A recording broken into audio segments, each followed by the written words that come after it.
Look at the map of modern power. On one side stands Saudi Arabia, a trillion-dollar economic engine equipped with some of the most advanced military technology on the planet. On the other side stands an asymmetric, entrenched force operating out of the jagged mountains of northern Yemen. For years, the burning question asked by geopolitical analysts across the globe has been simple, yet profound. Why can't Saudi Arabia crush the Houthi movement, and why is Riyadh actively avoiding a full-scale war?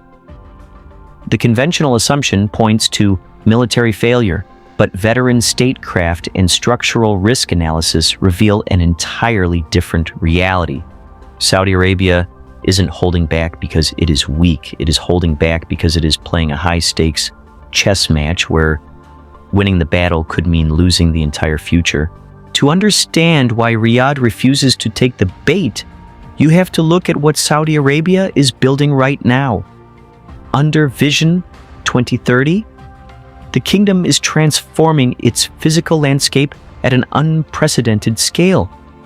Engineering multi-billion-dollar transit networks, futuristic smart cities, and monumental venues anchored directly by preparations for the 2034 FIFA World Cup.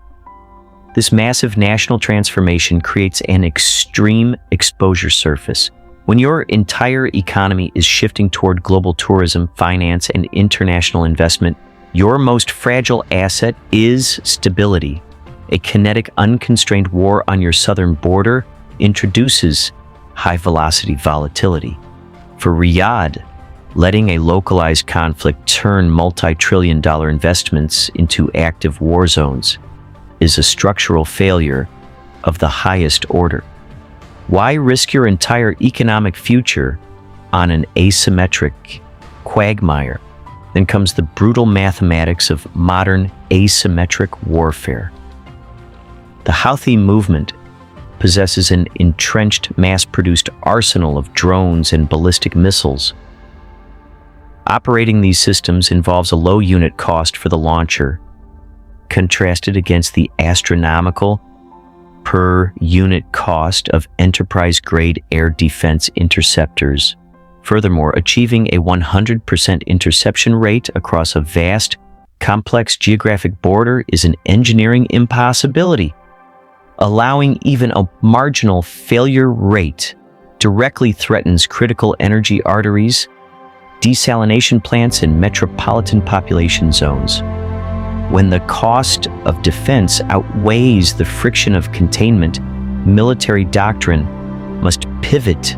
A rigorous structural analysis must also account for systemic limits demonstrated by global actors. Major military powers and advanced technological states have repeatedly encountered the law of diminishing returns when attempting to permanently suppress mobile, entrenched, asymmetric insurgencies embedded in rugged terrain. If global superpowers and advanced maritime coalitions face structural constraints trying to neutralize these launch networks, a localized conventional campaign becomes an unmanageable liability. Worse still is the regional escalation matrix. A total, unconstrained offensive risks crossing critical red lines across the Persian Gulf, triggering an unprecedented multi-theater response from Iran and its regional network. The domestic economic fabric depends on absolute regional calm. Expanding the theater of war threatens to unravel the very national transformation the state is trying to build. Saudi Arabia's strategy is not a product of hesitation. It is a calculated exercise in risk mitigation. When the potential collateral cost includes multi-trillion-dollar national developments, global investor trust, and regional stability, opting for a managed stalemate is recognized as the only logically sound operational path. In the calculus of modern statecraft, knowing when not to fight is the ultimate form of power. To truly understand what Riyadh fears, you have to look past the rugged mountains of Yemen and trace the command line straight to Tehran.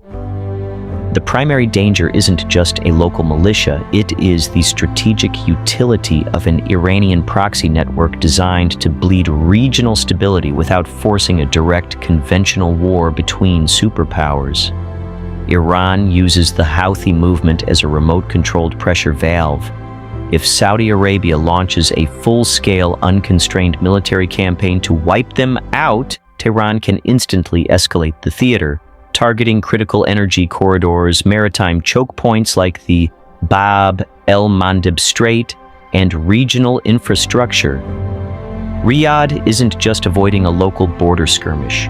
They are actively managing a hair-trigger Iranian deterrence equation. A total war in Yemen risks opening an uncontrollable multi-front conflagration engineered by Tehran to drag the entire Gulf into economic ruin. What are they truly afraid of? They are afraid of a systemic trap. If Saudi Arabia takes the bait and commits to total war, the cost isn't measured in military casualties, it is measured in the total collapse of Vision 2030. A prolonged conflict with Iranian-backed forces means perpetual threats to oil terminals, crippled investor trust, soaring insurance costs for global shipping, and halted megaprojects. The kingdom's greatest weapon isn't a missile, it is strategic patience. By refusing to let Tehran draw them into a war, the kingdom has effectively neutralized Iran's most powerful weapon, its nuclear programs. By refusing to let Tehran draw them into an all-out regional war, Saudi Arabia protects its economic survival. In the shadows of modern proxy warfare, Iran's ultimate goal is to provoke a devastating overreaction. By choosing containment over conflagration, Riyadh refuses to hand Tehran the match that could burn down the entire economic future of the Middle East.